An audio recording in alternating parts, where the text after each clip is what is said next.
भगवान शंकर का संवाद करा। शिव महापुराण की कथा वर्णन करती है। एक पार्थिव लिंग का पूजन जीवन का सुख देता है। शिव को चढ़ाया गया एक लोटा जल जीव को आनंद प्रदान करता है। भीड़ बहुत है, परिवार, नाते, रिश्ते, कुटुंब, कबीले, व्यापार, व्यवसाय में बहुत भीड़ है, बहुत भीड़।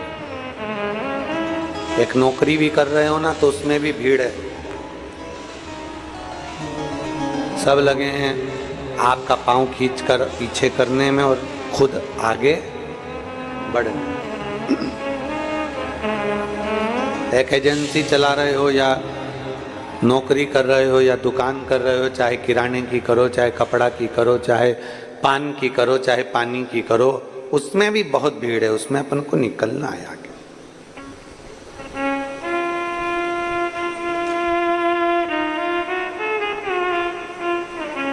दुनिया लगी है कैसे भी, बस आपको ट्रैफिक में फंसाना है, आपको निकलने नहीं देना है। पर आपके ऊपर निर्भर करता है कि आप कैसे निकलेंगे। ये आपके ऊपर निर्भर करता है कि आप कैसे बाहर निकले। जीते जी तो कोई आपको रास्ता नहीं देगा, मरने के बाद जरूर रास्ता दे देंगे, पर जीते जी का गारंटी। अपना रास्ता अपने को बनाना है, अपने को अपना स्वयं आगे बढ़ते चले जाना है, अपना रास्ता बनाते हुए आगे आगे निकलते हुए चले जाना। भगवान का नाम लेते जाओ, शिव नाम लेते जाओ, भगवान शंकर का गुणगान करते जाओ और आगे बढ़ते चले जाओ। एक कथा बड़ी सुंदर आती है। पूरे मानव देह में, पूरे मानव के शरीर में अगर हमारे भीतर ये शिव भक्ति है, हमारे भीतर भगवान शंकर का गुणगान हम कर रहे हैं, हम भगवान शिव की अविरल भक्ति में डूबे हुए हैं, भगवान शंकर का नाम जाप कर रहे हैं, या भगवान शिव को एक लोटा जल चढ़ा रहे हैं, ये हमारा आज का पुण्य नहीं है, ये हमारे पूर्व का कोई अच्छा कर्म हुआ होगा, तो शंकर भगवान ने अपने देवालय, शिवालय और कथा तक हमको बुला लिया। जैसे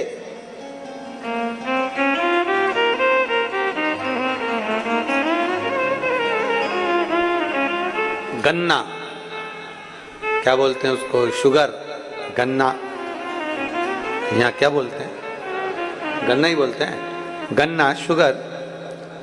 उसमें चाहे समुद्र का पानी डाल दो, चाहे तुम नाले का पानी डाल दो, चाहे तुम गटर का पानी डाल दो, चाहे तुम उस गन्ने में कोई सा भी पानी डाल दो, पर गन्ने की मिठास में कोई फर्क नहीं पड़ता। गन्ना मीठा है तो मीठा ही रहेगा। करेला,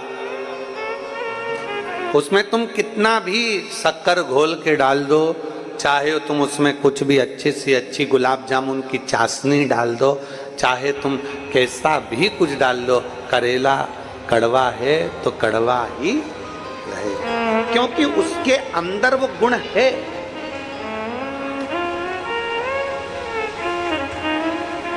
उसके अंदर वो भरा हुआ है। उसका आज का गुण नहीं, उसका पैदाइश गुण है। आप गन्ना किसी भी पानी को डालो पर वो मिठास कम नहीं करता, करेला में कैसा भी पानी डालो पर वो कड़वाहट कम नहीं करता। उसी तरह आप विचार करना, आपके घर में 4 बहुएं हैं, आपके घर में 4 लोग हैं, आपके घर में 5 लोग हैं, बेटी है, बेटा है, परिवार है, माता है, पिता है, परिवार पूरा की पूरा है, बहुएं भी रह रही हैं, चाचा चाची भी रह रहे हैं, काका काकी भी रह रहे हैं, बुआ फूफा भी रह रहे हैं, सब कोई रह रहे हैं, तुम्हारे घर में सब है। पर जरूरी नहीं कि सबका मन शिव में लग जाए, पर जरूरी नहीं कि सबका मन भगवान में लग जाए। कोई कोई ऐसा होगा घर के अंदर जो शंकर के मंदिर तक भी जाएगा, जल भी चढ़ाएगा, शंकर का गुणगान भी करेगा, शिव स्मरण भी करेगा। कोई कोई ऐसा रहेगा जो शंकर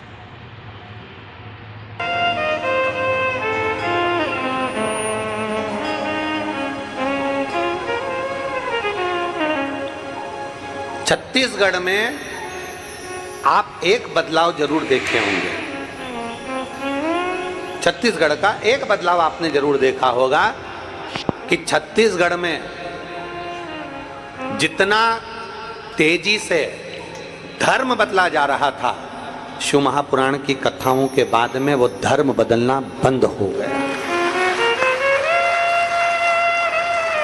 धर्मांतरण बंद हो गया। छोटे छोटे गांवों में लोग, कोई मंदिर नहीं, कोई शिवालय नहीं, कोई देवालय नहीं, लोगों ने कह दिया था मंदिर मत जाओ, देवालय मत जाओ, शिवालय मत जाओ।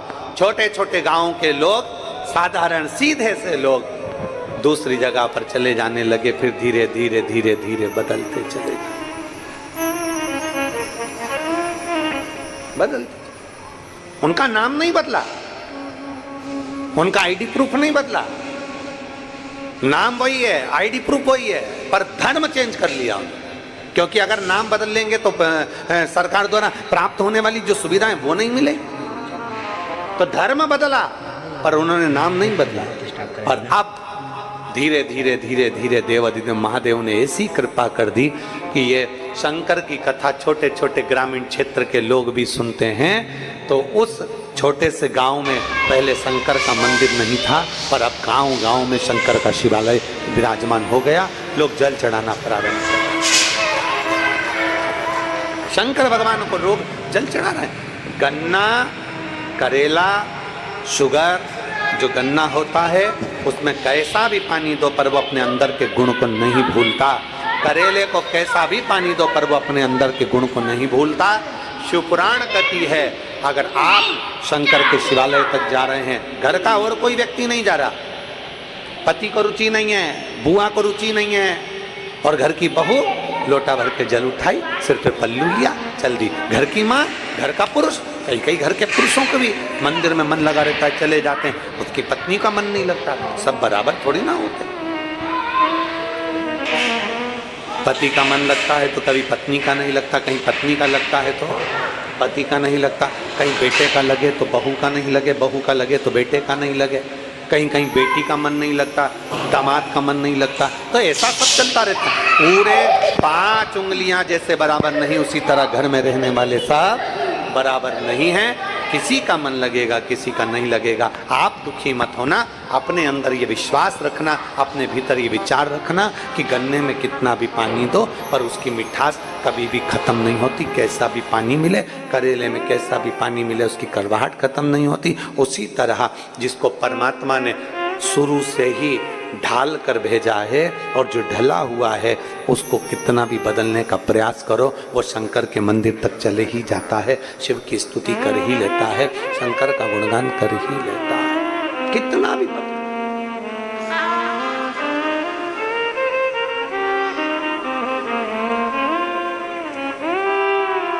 और मेरे बाबा तेरी नौकरी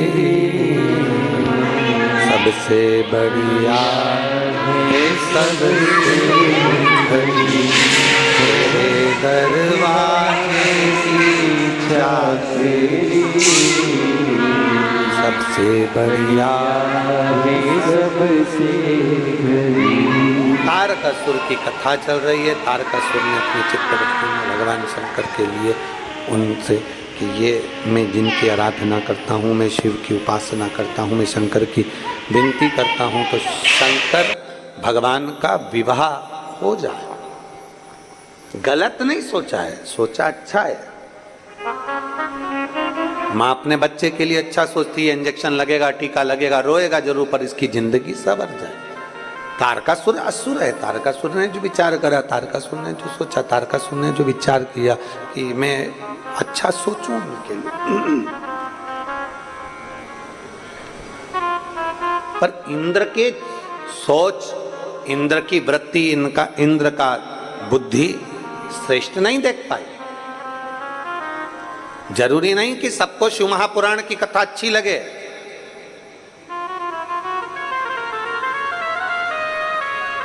कोई जरूरी नहीं है कि सबको भगवान शंकर से रुचि उत्पन्न हो जाए। दिन भर में अगर आप मोबाइल चलाते हैं 50 अगर मैसेज आते हैं उस मोबाइल पर, व्हाट्सएप पर, इंस्टाग्राम पर, फेसबुक पर, यूट्यूब पर, आप अगर भगवान की भक्ति का कोई वीडियो डालते हैं, भगवान का भजन का कोई वीडियो डालते हैं, भगवान शंकर की आराधना करने का कोई वीडियो डालते हैं, तो जरूरी नहीं कि उस पे 50 कमेंट्स आपके पक्ष के आएंगे। आप थोड़ा सा एक वीडियो टाकीज में फिल्म देखने का डालो, आप एक वीडियो मॉल में घूमने का डालो, आप एक वीडियो थोड़े थोड़े से छोटे छोटे वस्त्र का डालिए, आप एक वीडियो थोड़े से ऐश और आराम का डालिए, आपको 50 कमेंट्स आएंगे और 50 कमेंट्स ऐसे आएंगे, वाह क्या अच्छे लग रहे हो, क्या बढ़िया, क्या जोरदार, क्या जोरदार, क्या जोरदार। पर एक अगर आपने भगवान के मंदिर का वीडियो डाल दिया, मंदिर जाने का वीडियो डाल दिया, भजन करने का वीडियो डाल दिया, कथा सुनने का वीडियो डाल दिया, भगवत स्मरण का वीडियो डाल दिया, तो 50 मैसेज में से कम 10 मैसेज ऐसे होंगे जो आपको केवल ताना दिया जाएगा, आपको केवल कमेंट्स करा जाएगा, आपको केवल टूल करा जाएगा, आपको केवल अपशब्द कहे जाएंगे। आप भी ढोंगी हो गए, आप भी इनके चक्कर में पड़ गए, आप भी प्रपंची हो गए, आपने भी ऐसा कर लिया। क्यों?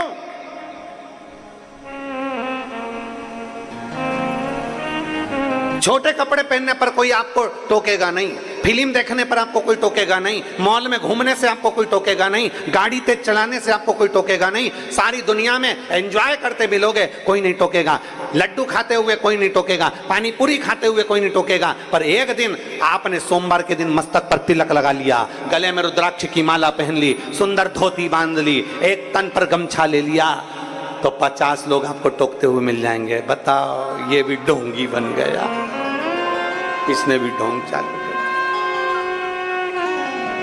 हंसेंगे लोग, ताना कसेंगे लोग, पर क्या किसको रोइए, जम के बोलो जरा, चादर तान के सोई।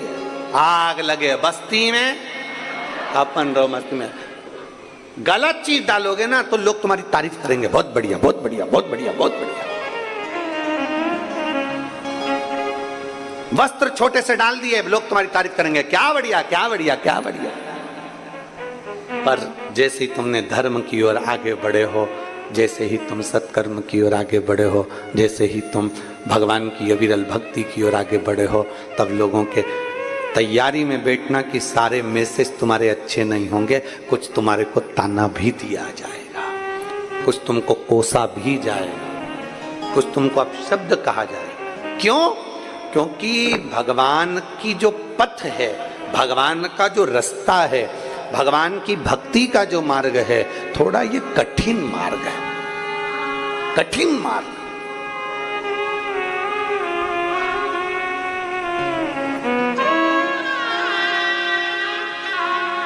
बहुत कठिन मार्ग है भगवान की भक्ति का, और इस मार्ग पर चलना कठिन है, बहुत कठिन मार्ग।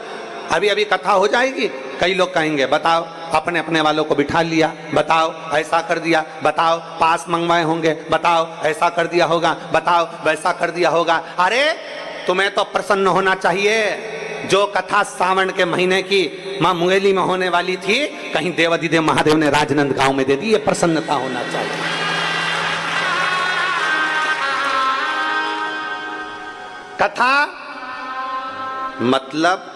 कथा मतलब हेलीपैड, कथा मतलब हेलीपैड।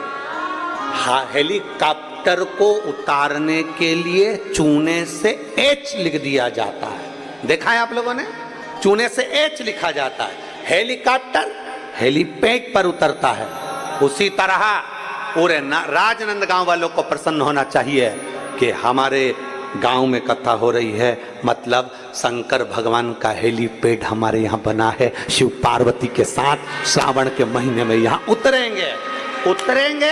मतलब भले आप कथा के पंडाल में पहुंचे ना पहुंचे, भले आपने ऑनलाइन कथा सुनी, भले अपने घर में बैठकर कथा सुनी, पर आपकी प्रसन्नता ये होना चाहिए कि हमारे राजनांदगांव में ऑनलाइन कथा, भले किसी को आने की अनुमति नहीं मिली हो, पर ऑनलाइन कथा हमारे क्षेत्र में हुई है। मतलब शंकर 5 दिन के लिए यहाँ उतरे हैं और हमारे ऊपर कृपा करे, ये प्रसन्नता होना चाहिए।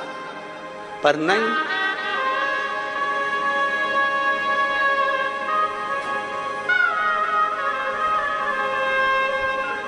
क्यों हो रही है?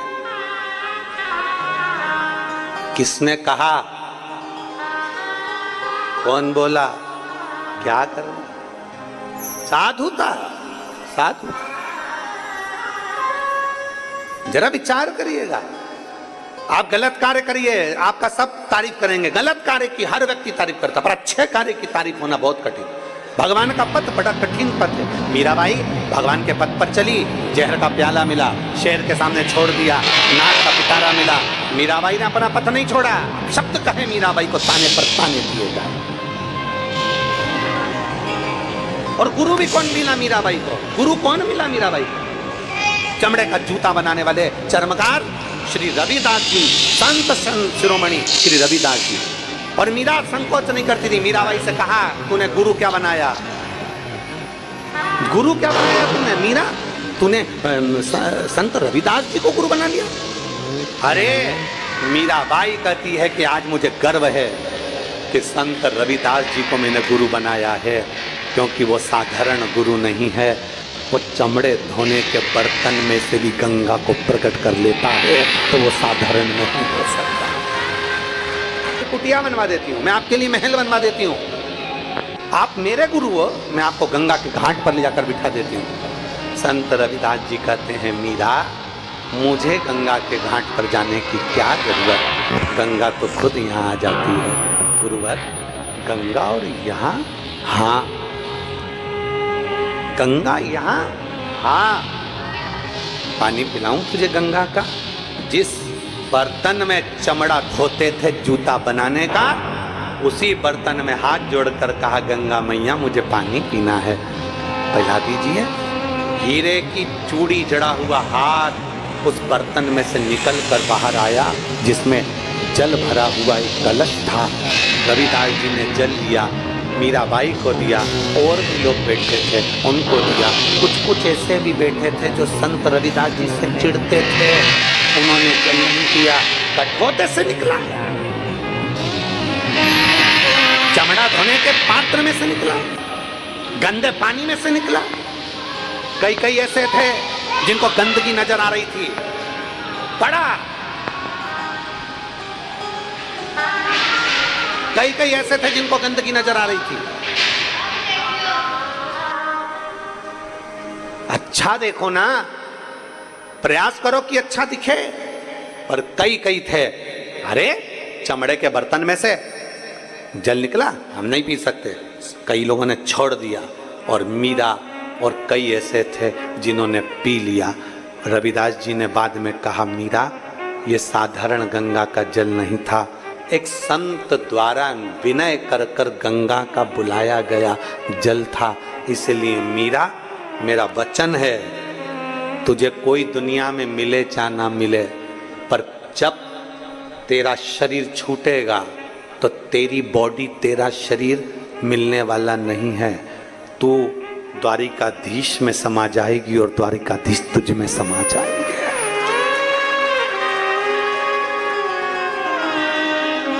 तू द्वारकाधीश में। भारत की भूमि के 4 संत ऐसे हुए जिनकी बॉडी नहीं मिली, जिनका अंतिम संस्कार नहीं हुआ, जिनकी समाधि नहीं बनी, जिनका अंतिम संस्कार नहीं हुआ, जिनकी बॉडी नहीं मिली। भारत की भूमि के 4 संत थे। पहले नंबर पर रामकृष्ण परमहंस, जिनकी बॉडी नहीं मिली, मरने के बाद जिनका शरीर नहीं मिला, प्राण छूटने के बाद जिनका शरीर नहीं मिला। भारत की भूमि के प्रथम संत रामकृष्ण परमहंस। जब प्राण छूटे तो जगत जननी दुर्गा में समा गए। उनकी बॉडी नहीं मिली, उनका अंतिम संस्कार नहीं हुआ, उनका शरीर नहीं मिला। शरीर मिलता तो अंतिम संस्कार होता ना, समाधि बनती ना, नहीं मिला। भारत की भूमि के दूसरे संत चैतन्य महाप्रभु जगन्नाथ में समा गए, बॉडी नहीं मिली, अंतिम संस्कार नहीं हुआ। भारत की भूमि के तीसरे संत संत तुकाराम हरि विठ्ठल में समा गए, बॉडी नहीं मिली, अंतिम संस्कार नहीं हुआ। और भारत की भूमि के चौथे संत मीराबाई द्वारकाधीश के सामने जाकर खड़ी हो गई, और द्वारकाधीश मीराबाई से कह दिया, जा मेरे शरीर से आकर लग जा। मीराबाई द्वारकाधीश की मूर्ति से जैसी गले लगी, भगवान का नीचे का हाथ बीच में से चटक गया और उसमें मीराबाई समा गई। भारत की भूमि के 4 संत जिनका शरीर नहीं मिला, जिनकी बॉडी नहीं मिली, जिनका अंतिम संस्कार नहीं हुआ, भगवान में सात शरीर समा गए, वो द्वारकाधीश के भीतर मीराबाई समा गई। क्यों? क्योंकि संत गुरु सदगुरु प्रबल था। मीराबाई का गुरु बड़ा प्रबल था। मीराबाई के गुरु संत रविदास दुनिया की निगाह में थे कि चमड़े का जूता बनाते हैं, चर्मकार चर्मकार चर्मकार कहते थे, पर मीराबाई रविदास जी को गुरु बनाई तो जानती थी कि ये मेरा गुरु कोई साधारण नहीं है, गुरु साधारण नहीं है। दुनिया के लोग उसमें गलतियां छांटते रहे कि ये चर्मकार हैं, बताओ चर्मकार हैं, पर मीराबाई ने कोई अपने गुरु में गलती नहीं देखी। और याद रखना, जीवन में अगर भगवान शंकर की कथा का रसपान करते हो ना, शिव महापुराण की कथा सुनते हो, तो अपने भीतर ये विश्वास रखना कि शंकर को हमने अपना गुरु बनाया है, इसलिए मेरे शंकर में, मेरे गुरु में कभी मैं गलती ना देखूं, देखूं तो मेरे शंकर में मैं अच्छाई देखूं, उसके सिवाय कुछ ना देखूं, कुछ नहीं देखना मुझे। और मीरा कहती थी, मुझे एक बड़ो